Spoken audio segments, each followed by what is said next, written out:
See it to believe it.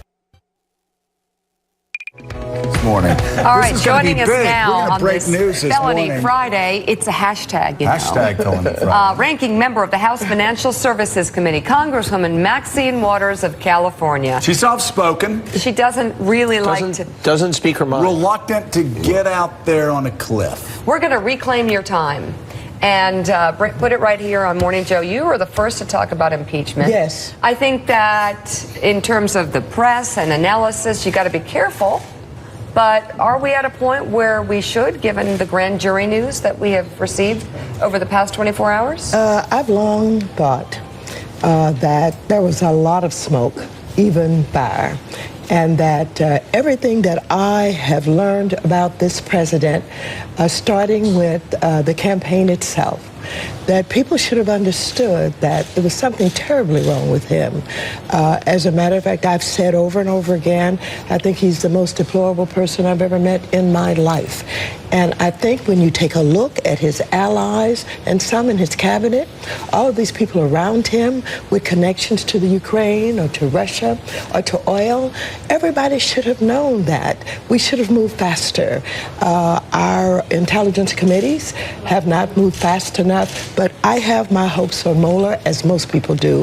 I think he's going to connect the dots, and I think we're nearing a constitutional crisis. What about with General Kelly coming in as chief of staff? Are you hopeful as an American that he may be able to stabilize things inside the Oval Office? No. We've been talking about this president becoming presidential or transitioning long enough. It's not going to happen.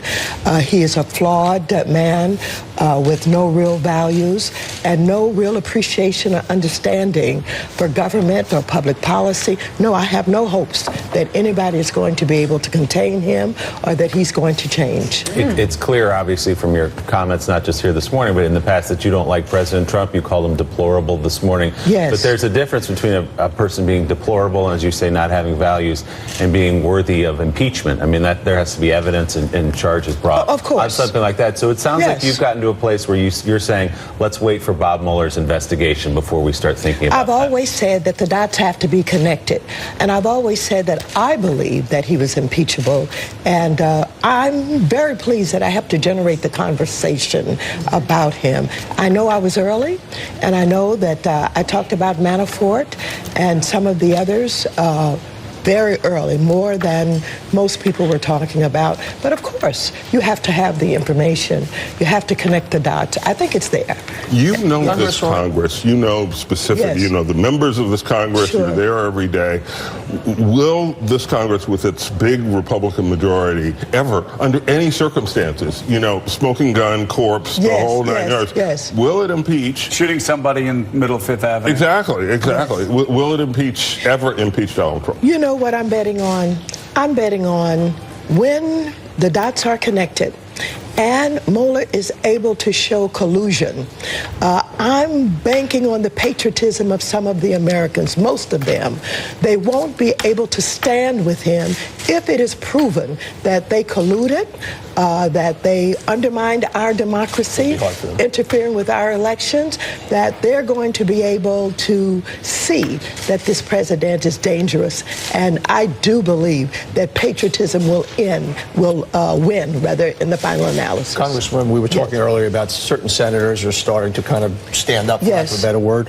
With some of your friends across the aisle in the House, are you hearing whispers from them, not on the record, but off the record? Are you starting to sense that more and more along just the lines of this Senate, that a lot of Republican congressmen are starting to go, yeah, we got to get off this train? Well, I've talked with a few quietly and privately, and no, I've not heard yet that they're ready to move, but I have picked up that they are concerned, that they are uncomfortable, and that even though they're not at this point saying that they will turn against him and they would support impeachment, I have sensed the uneasiness and I've heard the concern. So what connection do you think there is between Donald Trump financially and Russia? Do you have any information? No, here's what I believe. I believe that this president try to convince Putin that he could lift those sanctions. I believe that he had Putin believing that he had the power and the influence to do that. And this is what I think it's all about. I think it's about drilling in the Arctic.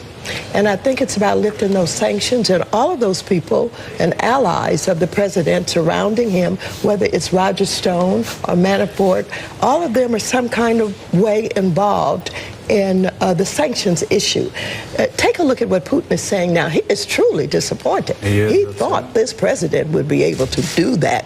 And so it's going to be interesting to see what unfolds and what he's willing to do.